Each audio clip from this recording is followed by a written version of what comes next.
ये क्वेश्चन अब हमें बनाना है, तो हम क्या करेंगे इसमें। फर्स्ट ऑफ ऑल ट्रायंगल हम अपना बनाए, यहाँ पे एक ट्रायंगल बना के दिया हुआ है हम लोग को।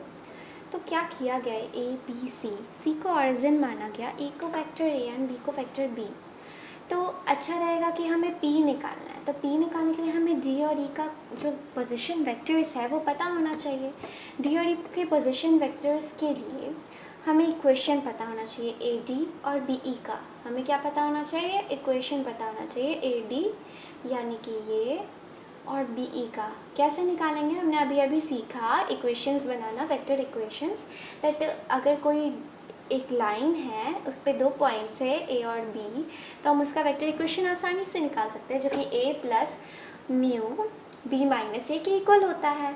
तो इसी तरह हम इन दोनों का भी वेक्टर इक्वेशन निकाल सकते हैं, ए डी और बी का। उसके लिए डी और डी का कोऑर्डिनेट पता होना चाहिए। हमें क्या पता है कि जो बी डी है वो 2 टाइम्स डी सी है। ओके, तो जो डी सी का जो वेक्टर होगा वो बाई 3 हो जाएगा बी के, क्योंकि बी ये पूरा है तो एक्चुअली 3 पार्ट्स में डिवाइड हो रहा है, hence D C will be is equal to B by 3। उसी तरीके से ये 3 पार्ट, ये एक part, hence C will be is equal to B A by 4। इसी तरीके से हम ए का और ए डी का, आई मीन बी और ए डी का इक्वेशन निकाल सकते हैं। ए डी के लिए A plus T B minus 3 minus A plus T B minus 3 minus A. उसी तरह बी का निकाल रहे हैं, B plus S A by 4 minus B. Okay, उसी तरीके से क्योंकि ये दोनों इंटरसेक्ट कर रहे हैं, hence R we are taking equal, और आर जब इक्वल ले रहे हैं तो वो इंटरसेक्ट कर रहे हैं पी पे, तो आइडेंटिकल वैल्यूज़ होंगे आर के। तो जब हम इनके ए और बी के कोफिशिएंट्स को इक्वेट करें, ए का कोफिशिएंट क्या होगा 1 माइनस टी, और इधर क्या है एस बाई 4, और इधर बी का कोफिशिएंट टी बाई 3, और इधर क्या है 1 माइनस एस। तो जब हम इसको दोनों को इक्वेट करें 1 minus T S by 4 1 T by 3 is equal to 1 by S, solve किया जाए देन इसको कैसे सॉल्व कर सकते हैं हम लोग। 3 इधर भेजेंगे 3 माइनस 3s, और इसका 1 भी इधर भेज देते हैं -1, और फिर t सॉल्व करने पे आएगा 9/11, s आएगा 8/11। तो हमें t और s पता चल गया, तो हम r निकाल लेंगे, यानी पोजीशन वेक्टर ऑफ p, जो कि हमारा क्या आ रहा है अब 2a प्लस 3b/11। तो अब हमको क्या मानना है, रेशियो पता करना है कि b किस रेशियो में कर रहा है। मान लेते केस टू 1 रेशियो में करता है, तो हम अपना वो लगाएंगे k into A by 4 plus B by K plus 1 is equal to 2a plus 3b/11। Then on solving this we get 11k is equal to 8k bracket में प्लस 1। ओके, ऑन सॉल्वेंट हमें क्या मिल रहा है 11 is equal to 3k plus 1। ठीक है, compare कर रहे हैं हम लोग एक्चुअली ए और बी को। ए और बी को कंपेयर करने से हमें ये मिलता है, जिससे क्या पता चलता है कि k क्या है 8/3 है। Hence, this is the required answer. Next चलते हैं हम लोग, पता करने की गिवन लाइंस कोप्लेनर है कि नहीं है। R I cap minus J cap minus 10k cap plus lambda 2i cap minus 3j cap plus 8k cap, और R 4i cap minus 3j cap minus k cap mu i cap minus 4j cap plus 7k cap. ठीक है, ये दोनों lines हमें check करना है कि ये कोप्लेनर है या नहीं है। ओके, तो ये पैरेलल नहीं है। ठीक है, तो कोप्लेनरिटी के लिए अब ये नहीं इंटरसेक्ट ही होना पड़ेगा। पैरेलल क्यों नहीं है, पैरेलल के लिए कोई भी लाइंस एक दूसरे के पैरेलल कब होती हैं, जब A is equal to mu B हो जाए। क्या कोई ऐसा नंबर है जिससे हम इसको मल्टीप्लाई करें और ये आ जाए, not possible in any of the ways. Okay, तो hence this is not possible right now. तो आगे चलते हैं, इसको पैरेलल तो कहेंगे नहीं, क्योंकि यहाँ देख रहे हैं 1 प्लस 2 लैम्डा, यहाँ है 4 प्लस म्यू, 1 प्लस 2 लैम्डा और 4 प्लस म्यू, और यहाँ पे है -1 माइनस 3 लैम्डा, और यहाँ पर है -3 माइनस 4 म्यू। उसी तरीके से यहाँ -10 प्लस 8 लैम्डा, और यहाँ पर -1 प्लस 7 म्यू। तो तीनों को इक्वेट करने पे हम कभी भी दोनों को इक्वल तो नहीं ला सकते, ना ही किसी के प्रोडक्ट में ला सकते हैं स्केलर मल्टीपल के, तो हेंस ये पैरेलल नहीं होगा। और अगर आप इसको कोप्लेनर होना है, देखो इसने अच्छे से अरेंज किया, 2 lambda plus 1 1 plus 3 lambda 4 mu plus 3, इसने अच्छे से अरेंज किया इसको। तो अरेंज करने पे क्या पता चलता है कि कोप्लानरिटी के लिए इन दोनों को इंटरसेक्ट करना होगा, then we must equate this, then 2 lambda plus 1 is equal to 4 plus mu and 1 plus 3 lambda is equal to 4 mu plus 3, okay, and 8 lambda minus 1 is equal to 7 mu minus 1। इससे क्या पता चल रहा है, एक आता है लैम्डा 2 म्यू 1 एंड दूसरा आता है लैम्डा 2 म्यू 1, दोनों ही वही है, ठीक है। तो इसलिए गिवन लाइंस क्या इंटरसेक्टिंग है एंड कोप्लेनर है।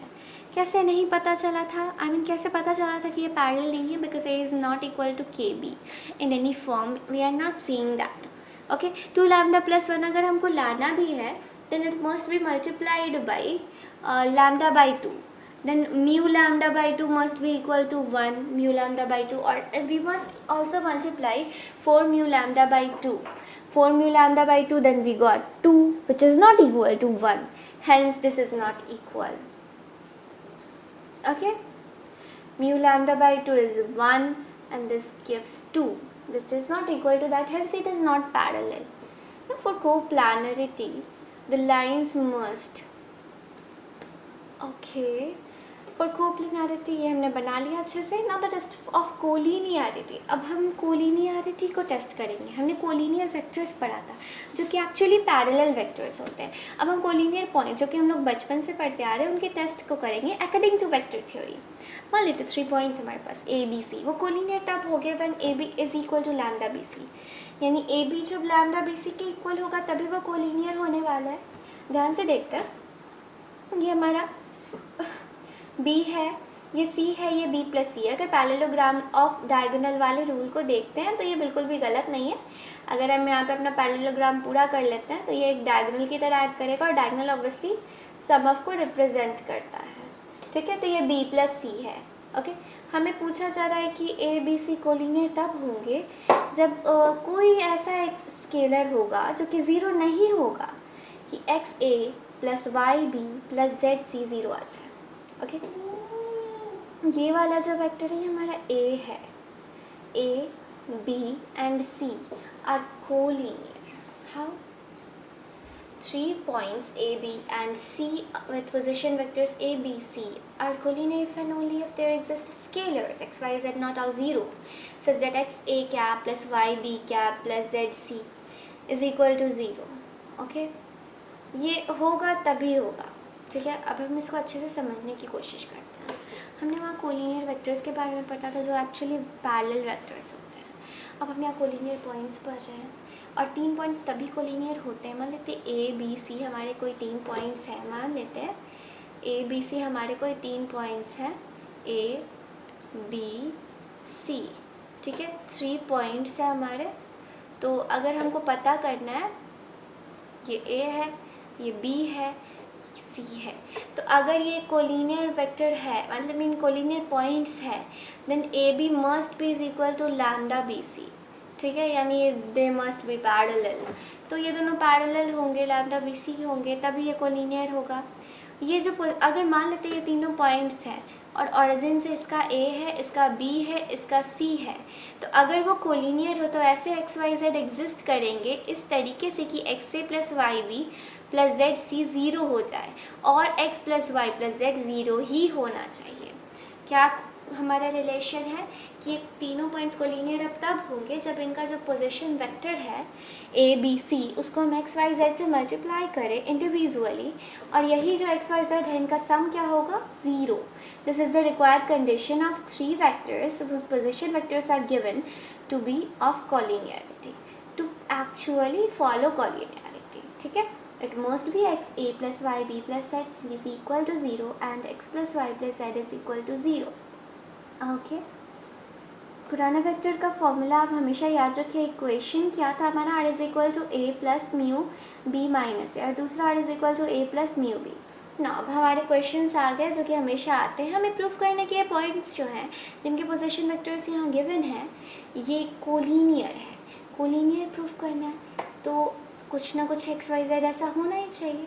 यहाँ पे एल एम और एन लिया है एक्स वाई जेड की जगह, तो आप वो भी ले सकते हो और एक्स वाई जेड भी ले सकते हो। तो आप पहले ले लो, एल से मल्टीप्लाई करो एंड आई कैप का कोफिशिएंट, जे कैप का कोफिशिएंट एंड के कैप का कोफिशिएंट ले लो, then it will be L plus 2m and J cap का क्या आएगा -2l प्लस 3m minus 7 J cap, and उसी तरह के कैप का क्या आने वाला है 3l minus 4m and 10n।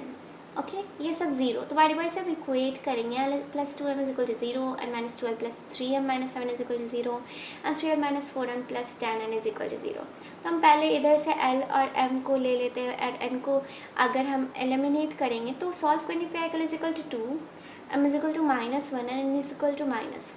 इस तरीके से l plus m plus n भी ज़ीरो आ रहा है, इसलिए पॉइंट्स क्या है कोलिनियर है। यही वो तरीका है। दूसरा एक और तरीका हम लोग यूज़ कर सकते थे कि ए बी बी सी निकाल लीजिए आप लोग। ए बी निकालेंगे तो 2 I cap minus I cap यानी आई कैप, 3 माइनस 2 यानी 5 जे कैप एंड माइनस 7 के cap, 2 I cap I cap plus 5 J cap minus 7 के कैप। उसी तरह बी सी भी निकालेंगे तो आएगा -2 I cap plus 5 J cap minus 7 के कैप। हम देख रहे हैं कि ये स्केलर से मल्टीप्लाई हो रहा है, hence A B C must be collinear. या हमें एक क्वेश्चन बनाने के लिए कहा जाए the position vectors of the points P Q and R are I cap plus 2 J cap plus 3 J cap and -2 I cap plus 3 J cap plus 5 K cap and 7 I cap minus K cap. तो हमें prove करने की collinear है। तो सबसे अच्छा तरीका क्या होगा कि हम अपना फॉर्मूला मेन ईजी वाले से कर लेते हैं। ओके तो इसको पहले करते हैं और इसको ये ए बी निकालते हैं, ए बी इसको ए लेते हैं पी क्यू निकालते हैं, तो q माइनस पी होने वाला है यानी -2 -1 that is -3 I cap. Next है 3j माइनस 2 यानी प्लस j। नेक्स्ट 5 के -3 यानी 2 k कैप। ओके नेक्स्ट है ये तो हमने पी क्यू निकाला, अब क्यू आर निकाल लेते हैं। तो आर में से इसको घटाएंगे that is 9 I cap and -0 है यहाँ पर, ये -3 जे कैप होने वाला है और ये माइनस के -5 -6 के कैप। ध्यान से देखिए तो इसमें से अगर -3 हम कॉमन लेते हैं तो बच जाता है हमारा पी क्यू दैट इज़ जो -3 आई कैप प्लस जे कैप प्लस 2 के कैप। इससे क्या पता चलता है that P Q R collinear. हमने क्वेश्चन तो बना लिया, आगे चलते हैं। अब आया है main important the scalar product of two vectors. आप दो वेक्टर्स की स्केलर प्रोडक्ट कैसे निकालते हो, that is called dot product. ये सब अपने फिजिक्स से पढ़ते आ रहे हैं, अब जाकर एक्चुअली भी हम लोग डिटेल्स में पढ़ रहे हैं वेक्टर को। तो इसे अभी नहीं समझा तो कब समझोगे। ए और बी दो वेक्टर्स हैं नॉन जीरो जो कि थीटा एंगल पर इंक्लाइंड है, then scalar product of A with B वो एक्चुअली ए डॉट बी से डिनोट होता है और उसका जो मैग्नीट्यूड है वो वैल्यू जो ये होता है ना वो एक्चुअली फर्स्ट का मैग्नीट्यूड इंटू सेकेंड का magnitude into cos theta. Okay और एक इसमें कंडीशन है कि जो थीटा होगा वो 0 और पाई के बीच में होना चाहिए, उससे ज़्यादा नहीं, it's not allowed that theta must lie between 0 and pi. मान लेते ये ए है, ये बी है, ये थीटा है, then with our dot product will be A mod B mod cos theta and A dot B. और इसको हम कैसे देख सकते हैं, इसको इधर ले आएंगे, ये इस तरीके से भी रखा होगा तो हमको पहले टेल टू टेल कर देना चाहिए तभी हमको एंगल पता चलेगा, otherwise we will not get our angle. या तो आप टेल टू टेल करो या तो आप हेड टू हेड। देखो ये वेक्टर ऐसे था, ये वेक्टर ऐसे था और हमें हमेशा या तो ध्यान से देखिएगा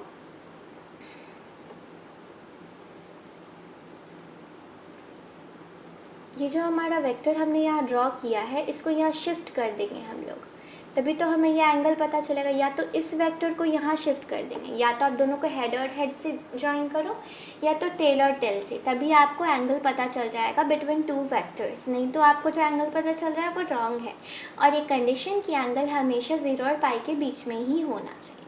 अब हम ज्योमेट्रिकल इंटरप्रिटेशन देख लेते हैं स्केलर प्रोडक्ट का। आखिर मतलब क्या है इस स्केलर प्रोडक्ट का। एग्जाम्पल ओ ए, मान लेते हैं ओ ए हमारा ए वेक्टर है एंड ओ बी ये हमारा बी वेक्टर है। ए डॉट बी क्या होता है, वो होता है A mod B mod cos theta. ठीक है, तो हम ध्यान से देखते हैं बी कॉस थीटा होगा क्या बताइए।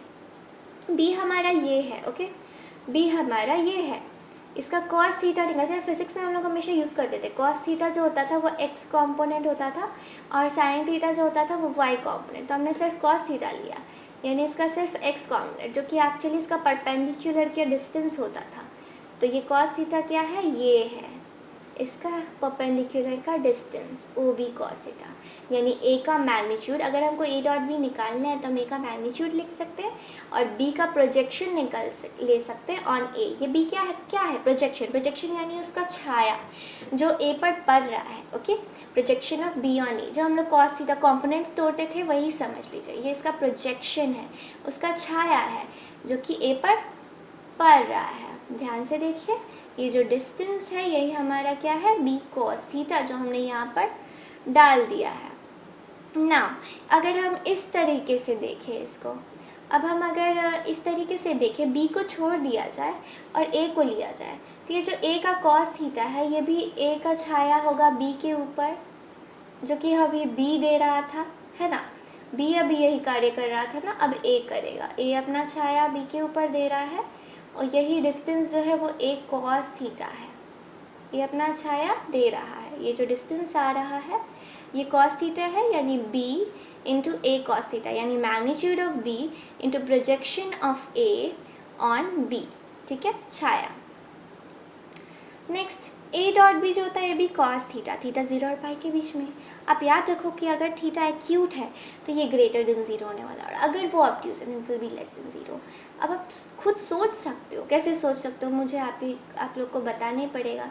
आपने कोऑर्डिनेट सिस्टम देखा है, ये फर्स्ट क्वाड्रेंट, ये सेकंड क्वाड्रेंट, ये थर्ड, ये फोर्थ, और जो कॉस थीटा होता है, जो कॉस थीटा होता है वो सिर्फ और सिर्फ कहाँ पॉजिटिव होता है, सिर्फ और सिर्फ कहाँ पॉजिटिव होता है कॉस थीटा, फर्स्ट क्वाड्रेंट में और लास्ट क्वाड्रेंट में। यानी ये जो दो क्वाड्रेंट्स है यहाँ अगर वो आया तो नेगेटिव, और हम लोग तो सिर्फ 0 और पाई के बीच का बात कर रहे हैं, हम लोग सिर्फ किसका बात कर रहे हैं, 0 और पाई के बीच का।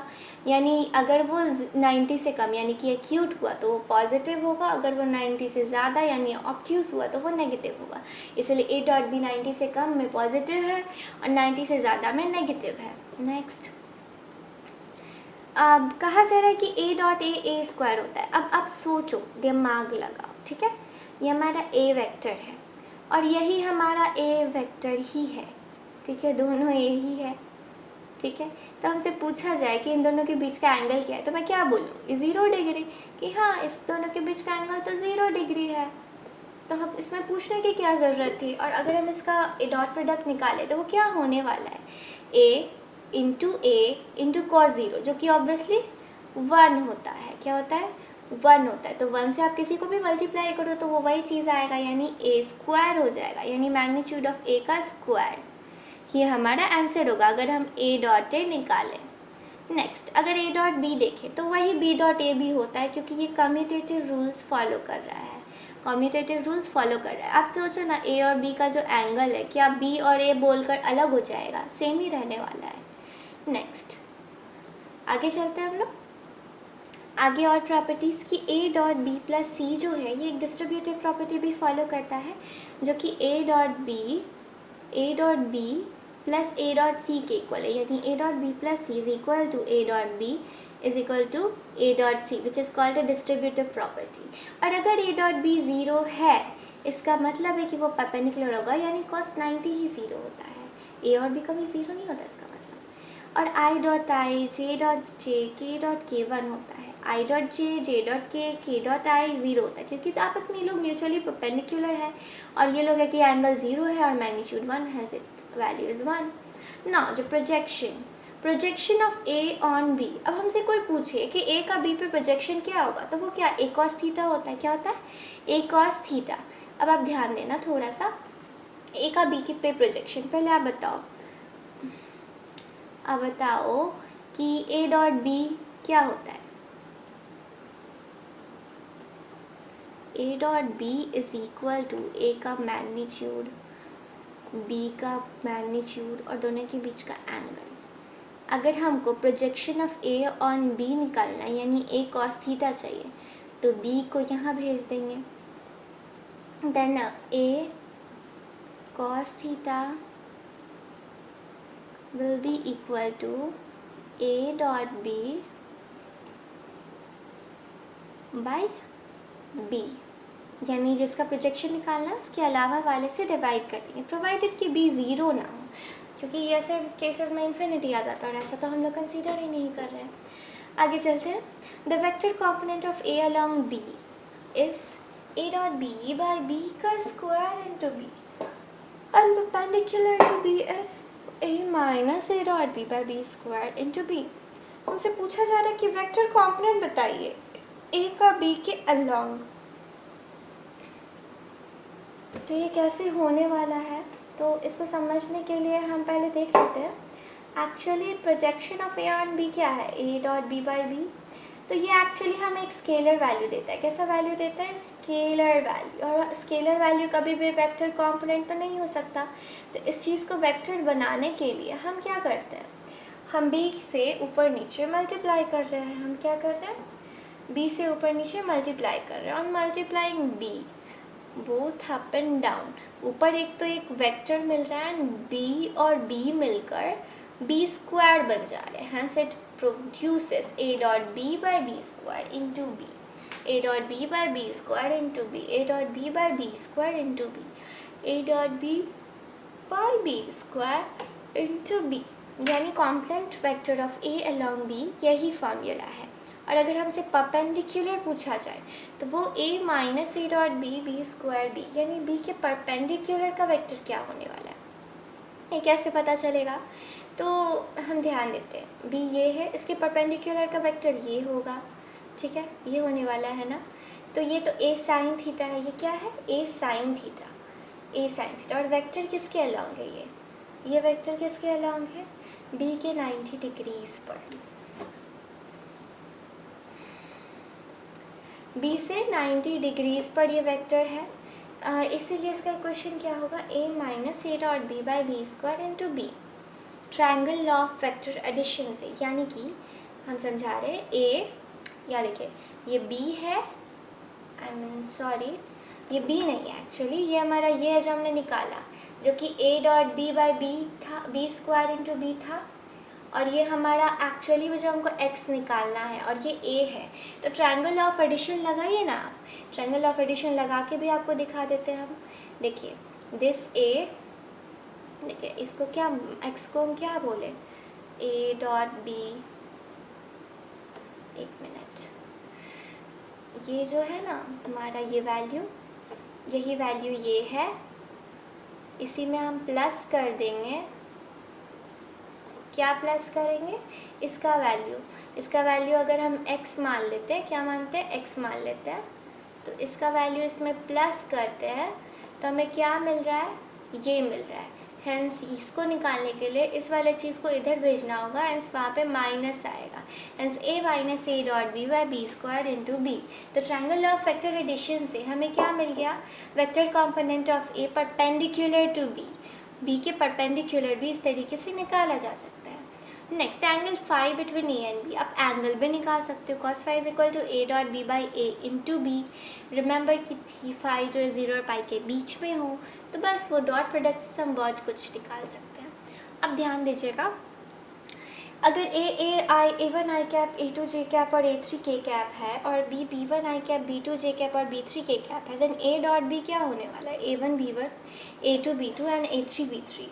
मोड ऑफ ए क्या है, A one square plus A two square plus A three square, and B is equal to B one square plus B two square plus B three square. अगर मैक्सिमम वैल्यू हमसे पूछा जाए ए dot B का, तो वो क्या ए into B होगा, और मिनिमम माइनस ए इंटू बी, क्योंकि minimum cos theta minus one होता है। कोई भी वेक्टर को हम क्या लिख सकते हैं, A dot I into I cap, A dot J into J cap plus A dot K into K cap. अगर आप किसी वेक्टर को यूनिट वेक्टर्स की टर्म्स में प्रेजेंट करना चाहते हो, this is the best method, आपको ट्राई करना चाहिए। ओके, ना vector equation of angle bisector है आगे, एंड देन क्या है हमारा, linear combination, that is fundamental theorem in plane, and then vector product of two vectors, this cross product, और फिर उसके बाद triple scalar product, triple cross product, और उसके एप्लीकेशंस। तो आज के लिए इतना ही। हमारा वीडियो अच्छा लगे तो वीडियो को लाइक कीजिए और प्लीज़ कमेंट और शेयर भी कीजिएगा, और हमारे चैनल को सब्सक्राइब कीजिए ताकि हम और ज़्यादा वीडियोस इसी तरह डालते रहें। We get our appreciation.